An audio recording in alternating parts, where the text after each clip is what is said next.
بسم الله الرحمن الرحیم. باب نکاح الرقیق.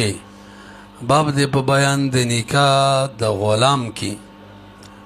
ملی سب رقیق خپل معنا ضعف ده او رقیق معنا مملوک دام ضعیف فی کنه پزانی ولایت نه نو وخت کی د تزوج د نصرانی او د نصرانی بیان وشو اوس د رقیق بیان کړي. ولی غلام توب چره د اثر د کفر ده او اثر د شی نه رستو اینو دام ذکر رستو ذکر کړ ته خبر نه وی کنه ګوره یو ته جی اول مسله را ته بیان لا يجوز نکاح العبد ولا مت الا باذن مولاه ما انتي آسان ده الکه د غلام او د وینځ نکاح با د مولا په اجازه صحیح کیږي. د مولا د اجازه نه غیر بنئ صحیح بلکې دغه په اجازه با موقوف وي. ګوره یو ده لا يجوز نکاح العبد لا يجوز معنا د لا ينفذ جائز ده خو نافذ بني یعنی موقوف بوي. نکاح د غلام او د وینځ الا باذن مولاهما. امام مالک رحمه الله فرمایي برګوري جی وای د غلام نکاح د مولا دی اجازت نه غیر هم نافذ ده البته د وینځ نه ده. وینځ کې موږ سمر کړی دی ولی وای ګوري غلام که خپل ښځې له طلاق ورکولی شي کنه د مولا دی اجازت نه غیر او موږ وی ورکولی شي چې وی طلاق ورکولی شي نو نکاح هم کولی شي ځکه طلاق رفع عقد دی او نکاح انعقاد عقد دی دواړه یو شی دی چې یو کولی شي بلم کولی شي. وقال امام مالک فرمایي رحمه الله يجوز للعبد غلام لا جائز ده لانه يملك الطلاق ځکه د طلاق مالک دی فيملك النکاح هم مالک وي. خزمک د حنف پر دلیل ووري ولنا قوله عليه الصلاه والسلام امام ترمذی نقل کړي د حضرت جابر نے مرفوعا ايما عبد تزوج بغیر اذن مولاه کم غلام چې بغیر د اذن د مولا نه نکاح وکي فهو عاهر. عاهر معنا دا زانی دی معنا نکاح شوی نه ده. دای نقلی دلیل برګوري جی عقلی دلیل دا دی چې غلام داسې کار نشي کولای چې هغه کې مالک مولا ته نقصان وي. دا یو قاعده شوله. اوس راشي مولا چې نکاح کوي دي سره دا عیب جن کیږي او قاعده ویلې وا دا سکار چې هغه غلام عیب جن کوي غلام قیمت غرزي دغه کار غلام د مولا د اجازت نه غیر نشي کولای او نکاح هم دقه شان ده لازم نشي کولای. یو سړی غلام والی بدی چې دا غیر شادي شده دی او به چې ورستو خبر چې د شادو شده اینو د عیب دی واپس کولای نشي. ګوره یو ده ولأن في تنفيذ نکاحهما بل وجدات چې دی په نکاح نافذولو کې تعیبهما اته دې دواړو عیب دی. اذن نکاح عیب فيهما ځکه نکاح عیب دی په دواړو کې نو دا سکار نشي کولای چې هغه دیو ته عیب پیدا کړي ځکه دا د مولا مال له مولا مال کې پیدا کول دي. فلا يملكان بدون اذن مولاهما نو مالکان نه دي چې د مولا دی اجازت نه غیر نکاح وکړي. لکه انتهایی اسانه مسلې دي کا برګوري جی مکاتب غلام خو پیژنې کنه هغه غلام ته ویل کیږي چې مولا وته ویلي مثلا 100 روپۍ راوړه ته آزادي نو مکاتب بغیر د اذن د مولا نه نکاح کوي کولی شي کنه وای دایم نشي کولای. اعتراض وکړه لکه مکاتب خو یدن آزاد دی کنه دا خو کار کسب هم کولی شي نو ته به ته جواب کې وې چې ګوره هغه کې دوه قید وول یدن هم په بندیزو اجاجي ان العبد مهجورا عن كل تصرف مخکې په بندیز د هر قسمه تصرف نو چې مکاتب شو نو د کسب ولا بندیز ختم شو نور بندیزونه لا تر وسم شته. توجه دلیل ویم مکاتب نکاح بغیر د اذن د مولانا نشي کولای. وجه څه ده چې کله خالص غلام وي هر قسمه بدمانی د هر قسمه تصرف نه بدمانی څه بندیز وي چې به کله مکاتب شي نو کسب کول دې کې د بندیز ختم شي باقی تصرفاتو کې د معنی اوس هم بندیز وي او نکاح د کسب نه ده نه باغی کې موسم بندیز دی. کنه خو نیونه کو کنه فرمان نه تاسو کنه نه دي تاسو کده وسه وګورئ لأن الكتابة اوجبت کتابت واجبی فک الحجر صحیح ده هغه بندیز ختم کو هو په حق د کسب کې ختم کو نو فبقيه في حق النکاح په حق د نکاح کې لا بندیز تري على حکم الرق فبقيه نه دا غلام باقی دی په حق د نکاح کې دي سی وایي فبقيه دا عبد باقی دی په حق د نکاح کې على حکم الرق په حکم د رق بندیز کې وسم دی لا دغه وجه د کنه ګوره مکاتب چیرې کنه د خپل غلام نکاح کوي مکاتب غلام واخستل داغه نکاح کوي نشي کوله وجه څه ده نکاح کول د غلام تاسو د کسب نه ده پتن لګي پويږي کنه نکاح کول د غلام دار چانه نه ده کسب نه ده نو زکه منګه وختي ویل چې مکاتب نکاح نشي کوله زکه د بندي سر په کسه کې ختم شوی دی بندي صرف چا کې باقی ټول تصرفات کې بدمانه وسملا بندیز دي نو خپل هم نشي کولای د خپل غلام نکام نشي کولای البته د خپل وینځ نکاح کولای شي ولې وینځ په نکاح ور کول چې دي د کسب نه مہر به فکر راشي نفقه به بل شي دا کولای شي هم دغه شان وینځ ده دا برسته کو ګوري ولهذا دغه وجه د لا يملك المكاتب مکاتب مالک نه د تزویج عبد چې د خپل غلام نکاح وکي و يملكو البته مالک د تزویج عامته چې د خپل وینځ نکاح وکي ولی اول د کسب نه نو بندیز او په دویم د کسب نه دی بندیز پینشته هم دغه شان وی لانه من باب الاکتساب ځکه تزویج د وینځ د باب د اکتساب نه دی او مکاتبه خزه د مکاتبه اغا نخپل نکاح کول شي ځکه موږ ویلو نکاح کول د کسب نه ده نه اعتراض وکړه چې یار خزه په نکاح کې ورکول تا خو وختي ویل د کسب نه ده کنه یار مہر پکې راځي دا خبره دې ټیک ده مکاتبه وینځه کزان په نکاح کې ورکې نه د کسب نه د مہر به راځي نه فقط به بار شي خو دومره ده چې دې د بوزعه د چا وده مولا وا هغه بغیر د نکاح نه وتی کول شو کنه او وس دې خپل نکاح په وجه پاغه بندیز ولګو بوزه به حرام کړه دی وجه نه مونږ ویني شي پوه شئ په پاتې شول د خپل غلام نکاح مکاتبه کوي نو نشي کولای ځکه قسم نه ده هدا خپل وینځ کوي کولای شي ولې د چا نه ده قسم نه ده او کسب کې وته ازادي ده وکذا المکاتبه لا تملك تزویج نفسها مالک نه د چې نکاح د خپل ځان وکي بغیر د اذن د مولانا اصل کې د خپل ځان نکاح کول د مولا په ملک تصرف کول لیکا امنګ په دې ماده کې شپږ 90 نمبر ماده ویل لا يجوز لاحد ان يتصرف في ملك الغير الا باذنه چالم نه د جایز چې د بل کس په ملک تصرف وکي مگر دغه په اجازه به کوي وتملك مالک د تزویج امتها شریکا د خپل وینځ وکي لما بیان نه وجه علماء بیان کړل کنه یار موږ خصوصیات هدايه کې ویلو کنه چې په عقلي دلیل بیان کې دوباره څه وایي لما بیان مخکې بیان کړل انه من باب الاکتساب برګوري جی مدبر او می ولدا مدبر خو پیژنې کنه الکه هغه مدبر هغه غلام ته ویل کیږي چې مولا ورته وایي ز وفات شم نو ته آزادي او می ولدا پیژنې کنه دا هم تبار بر ویلی وا د سری وینځي هغه سری ټوپۍ والا چې دا وینځي اقا یو یادوما او غیبه وتی کی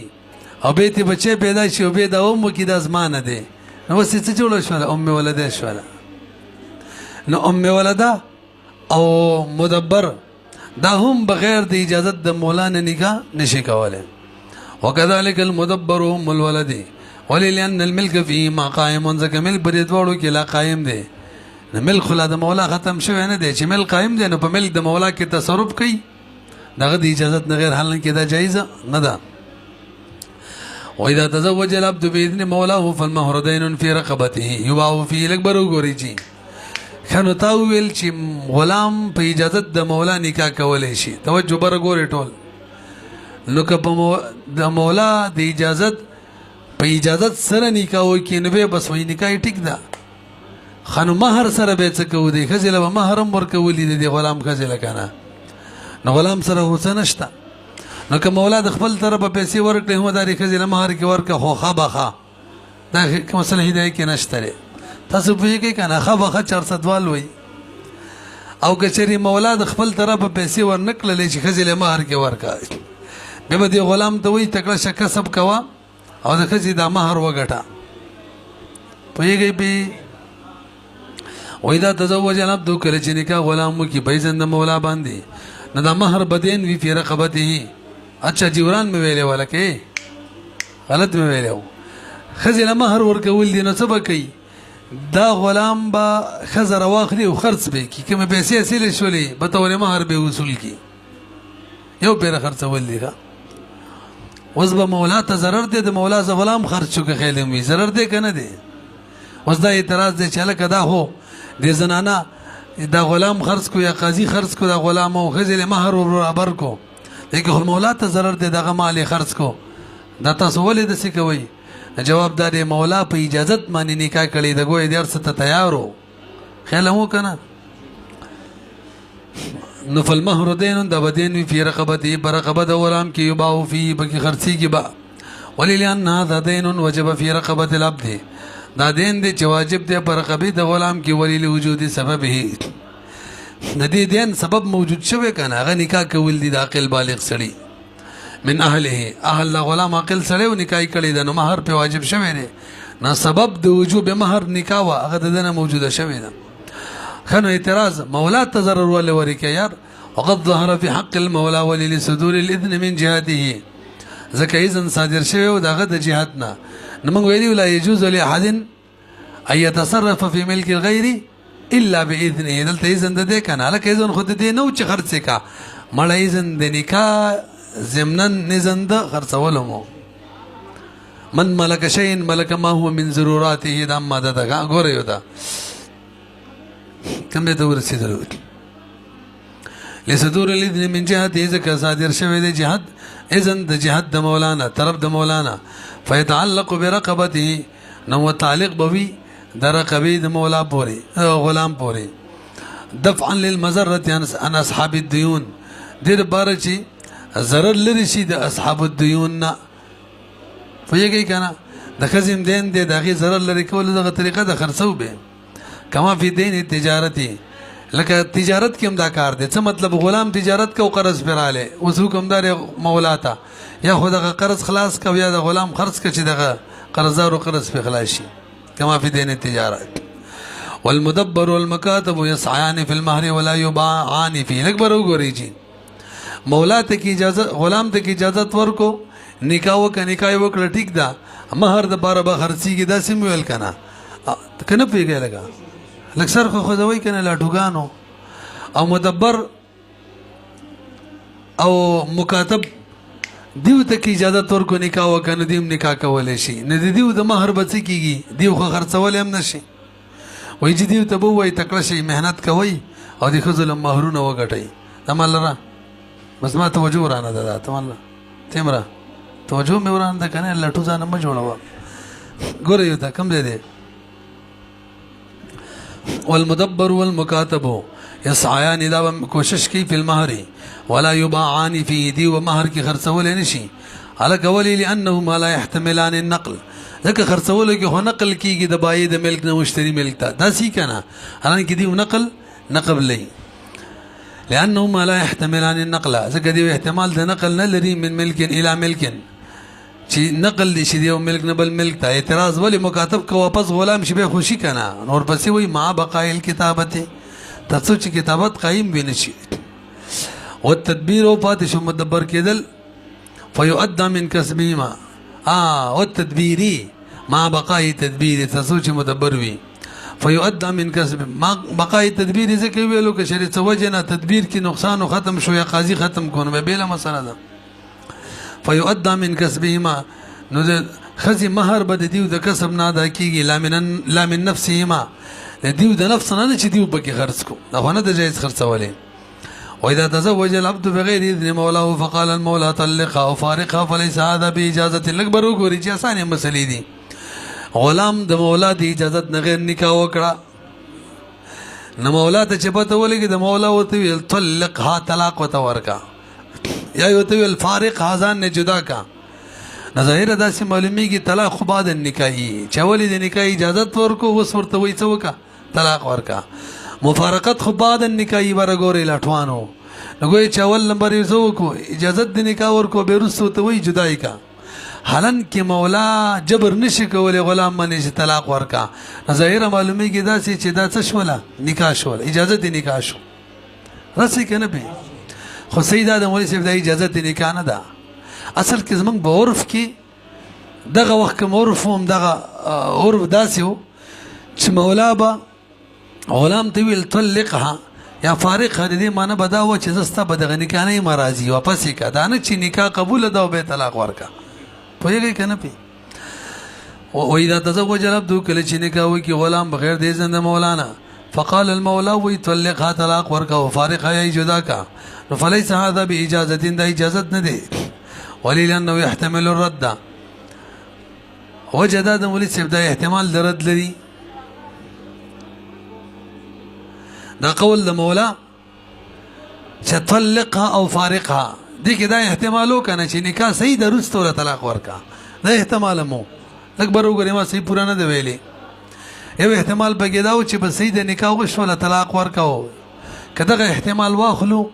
نو بس اجازت د مولا د طرف به د نکاح میلاو شو نکاح ټیک شوله او پاتې شوله دا خبره طلاق ورکه دا د مولا حق نه جوړیږي بس نکاح قایمه ده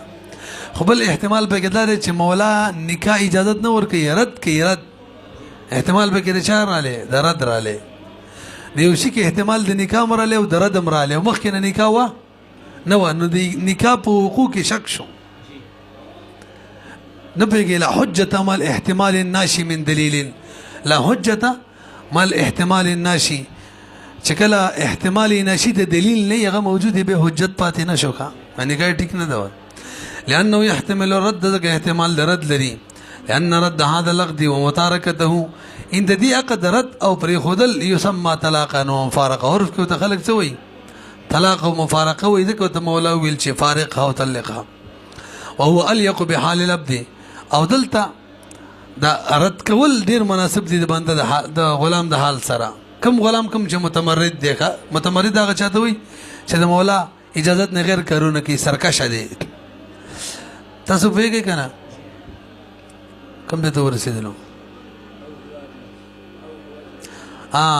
او هو ادنا یا دا ده چې دواړه احتمال دي یو دا چې نکاح دا ورستو طلاق دی یو دا چې رد دی نو رد ادنا ده ځکه نکاح کې به نکاحي بیا به طلاق مهر هم به لازمیږي لازمیږي که نه لازمیږي په غلام باندې او دلته چې ډایرکټ رد وکړي هېڅ هم به نه لازمیږي نو ادنا کم شو يتحمل ضرر الخاص لدفع ضرر العام 25 نمبر ماده ته ګوره یو تکا او هو ادنا یا دا رد چې دا ادنا دی فکان الحمل نو حمل برد کول دا نه چې نکاح او به طلاق نو حمل برد کول دا اولاد د نکاح بعد طلاق نه د طلاق بعد النکاح نه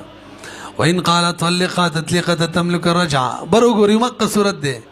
غلام بغیر د اجازه د مولانا نکاح کړی دا مولا ورته څه وی چې خبر شو وته وی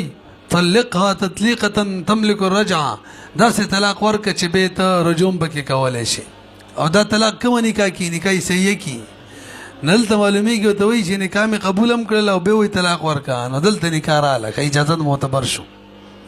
وان قال کشری مولا ویل طلقها طلاق او ورکه تطليقه طلاق دا تملك الرجعه چته پکې مې مالک درجات فهذا اجازه دا اجازت دی ولی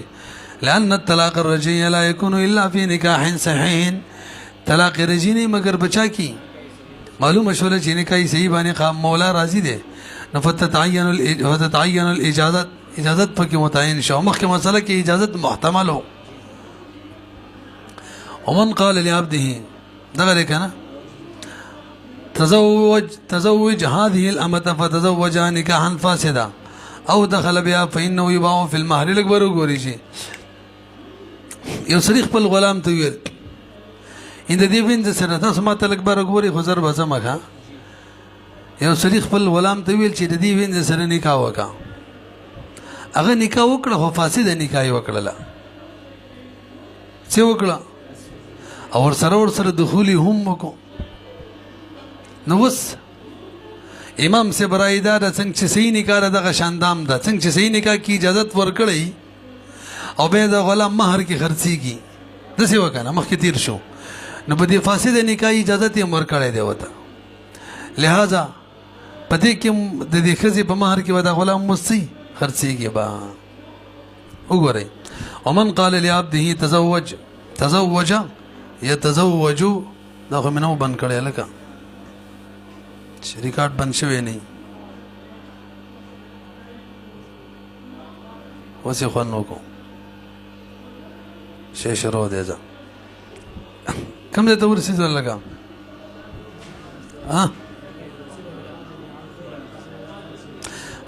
ومن قال لعبده تزوج نکاح وکا هذه الامه دغه وینځ سره فتزوج نکاح وکړو کوم نکاح وکړه فاسده ودخل بها وبه ور سره بل لوب مکړه فإنه يباع في المهر امام سی وای څنګه چې نکاح سیه کې دا حکم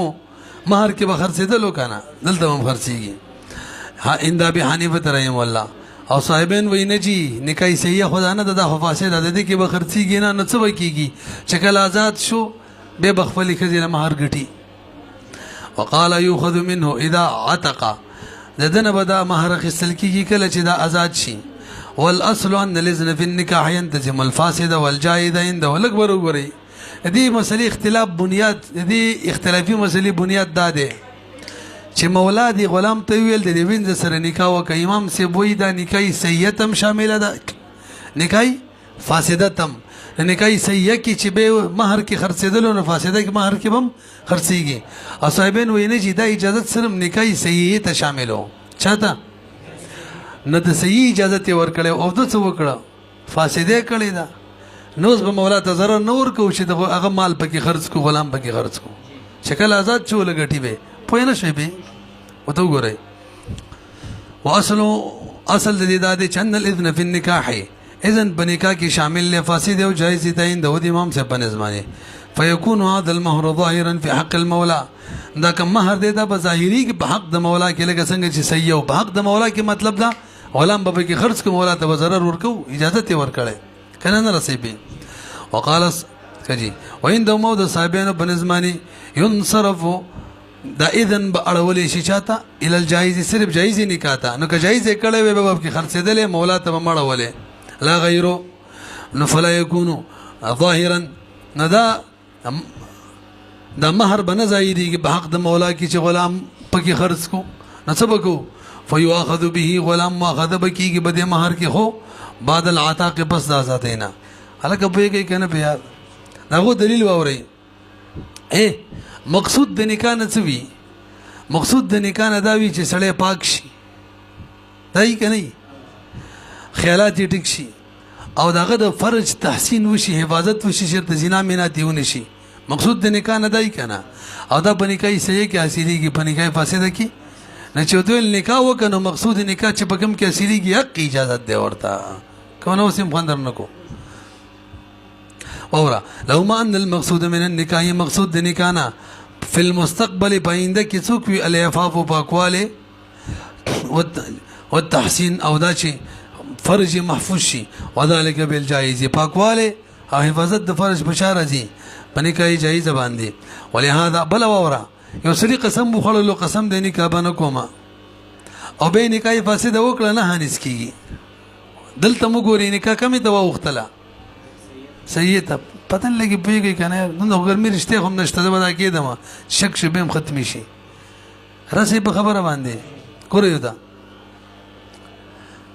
کوم دې ته ورسېدلو ولهذا لو حلف يسري قسم خړو لا يتزوج نکاح باندې کوما نو تاسو امام سبت وي تاسو مرایدا د ګور ينصرف الى الجائز چاته بوړي جائز نکاح تا دلتم چې کوم اجازه ورکړې کوم نکاح ته ویړو جائز تا نو مولا د مال خرڅول غلام خرڅول به صرف چا کې شي جائز کې بشي بخلاف البيع لان بعض المقاصد حاصل اعتراض پر صاحبین وکاله کبه کې وسړی ته وای چې لکه کتاب را خرڅ کا نو کبه صحیح وکړه لکنه ام سیده او کبه فاسد وکړه هم سیده نو به کې څنګه چل اجازه دواړو ته شامل یو په نکاح کې اجازه دواړو ته نه شامل په سوال پوه شولې وې برګوري وې بابا کې چې کوم بیا فاسد دی دا غیم څه فواید شته کنه بای ان شاء الله تاسو له راشي صاحب د هدايه مستقل فصل تړلې دی ښا باب د بای فاسد په احکامو کې چې کله مشتری قبضه وکي خپل شرایط دي نو مشتری په مبيع باندې مالک جوړیږي ګوره فائدې را لکرانه لا نه په بای کې د بای فاسد هم فواید دي نو هلته نفسي اجازه د بای دوړو ته شامل زکو د دوړو فوایدو او نکاح کې د صحیح فائدہ وي او د فاسد نه وي نو نکاح کې چې مطلق اجازه تو صرف چاته وي جایز ته وي لکه پیږي کنه په بخلاف البيع لان بعض المقاصد حاصل ځکه بعض مقاصد حاصل دي بای فاسد کې حاصلي کې او هو ملک التصرف هغه مالک جوړېدل د تصرف دي وله امام سے بوتوي الکه سی وته ویلی نکاح وکا مطلق ویلی کنه او نکاح فاسد تم شامل ده او صحیح تم شامل ده دواړو ته شامل ده امنګ ماده ویلې درش په تم نمبر ماده ده المطلق یجری على اطلاقه مطلق په فل اطلاق جاری کیږي مالم یقم دلیل تقید نسن او دلالتن هکذا سن دلالتن قید موجود به له مساله ده نګورئ تا ولو ان اللفظ لفظ تزوج چې ده دا مطلق دی په یجری على اطلاقه بخل اطلاق بجاری کیږي کما فی البیع له بیع کوم دغه صورت ده لکه بیع کوم دا بیع وک دولت شامل وجه څه ځکه بیع مطلق او دولت شامل و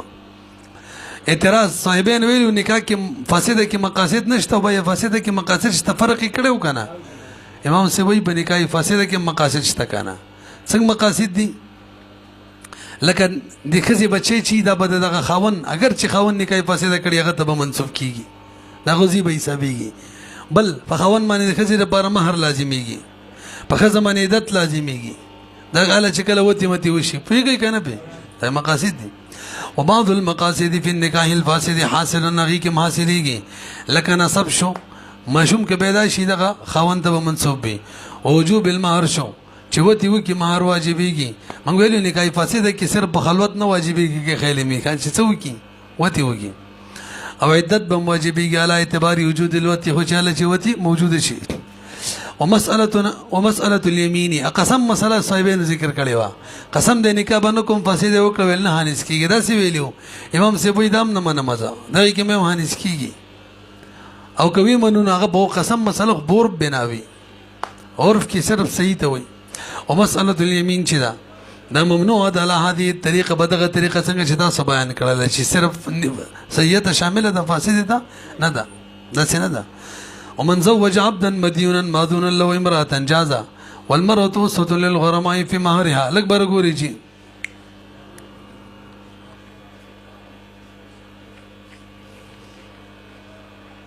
بس